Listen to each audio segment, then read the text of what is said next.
Ils l'ont fait.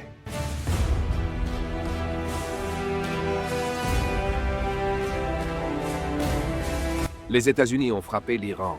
Trump annonce une victoire écrasante contre les installations nucléaires iraniennes.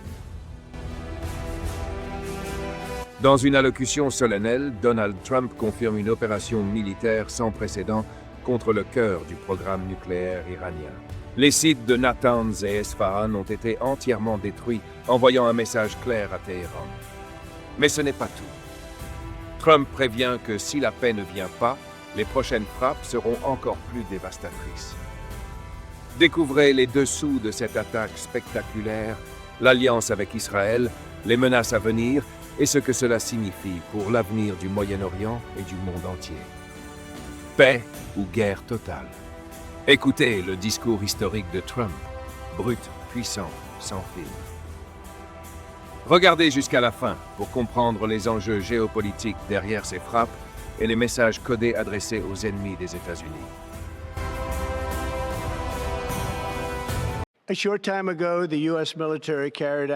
Il y a peu de temps, l'armée américaine a mené des frappes de précision massives sur les 3 installations nucléaires clés du régime iranien, à Fordo, Natanz et Ispahan.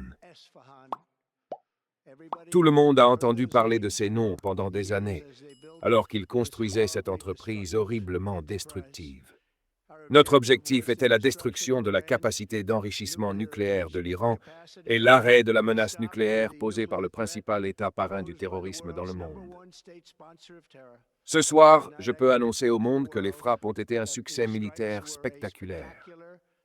Les principales installations d'enrichissement nucléaire de l'Iran ont été complètement et totalement oblitérées. L'Iran, l'intimidateur du Moyen-Orient, doit maintenant faire la paix. S'ils ne le font pas, les futures attaques seront bien plus importantes et beaucoup plus faciles. Depuis 40 ans, l'Iran dit « mort à l'Amérique, mort à Israël ». Ils ont tué nos concitoyens, leur arrachant les bras, leur arrachant les jambes, avec des bombes artisanales. C'était leur spécialité.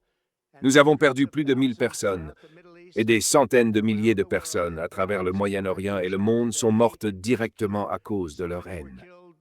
En particulier, tant de personnes ont été tuées par leur général Qasem Soleimani. J'ai décidé il y a longtemps que je ne laisserai pas cela se produire. Cela ne continuera pas. Je veux remercier et féliciter le Premier ministre Bibi Netanyahou. Nous avons travaillé en équipe, comme peut-être aucune équipe n'a jamais travaillé auparavant, et nous avons fait un grand pas pour effacer cette horrible menace pour Israël. Je veux remercier l'armée israélienne pour le travail merveilleux qu'elle a accompli. Et plus important encore, je veux féliciter les grands patriotes américains qui ont piloté ces magnifiques machines ce soir, et toute l'armée des États-Unis pour une opération dont le monde n'a pas vu de pabreuses décennies. J'espère que nous n'aurons plus besoin de leurs services à ce titre. J'espère que c'est le cas. Je veux aussi féliciter le chef d'état-major interarmé, le général Dan Raisin Cain, un général spectaculaire, et tous les brillants esprits militaires impliqués dans cette attaque. Cela étant dit, cela ne peut pas continuer.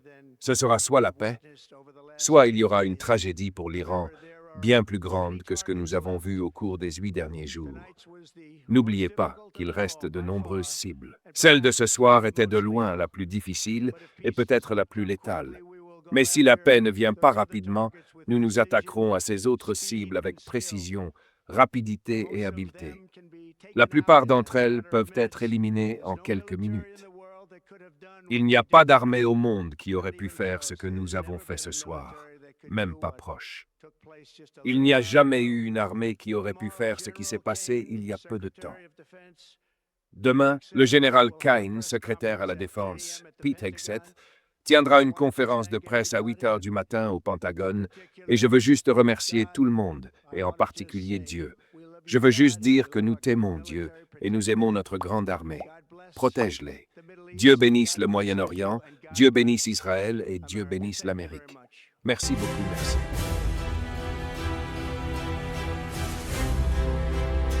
Et vous, qu'en pensez-vous?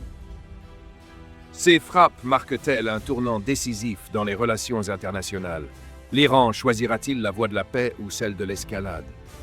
Nous vous invitons à partager votre analyse et vos réflexions en commentaire dans le respect des opinions de chacun. Si vous avez trouvé cette vidéo utile et instructive, n'oubliez pas de liker, de vous abonner et d'activer la cloche pour ne rien manquer de notre couverture des grands événements mondiaux. Merci de nous avoir suivis et à très bientôt pour un nouveau décryptage sur Actualité brûlante.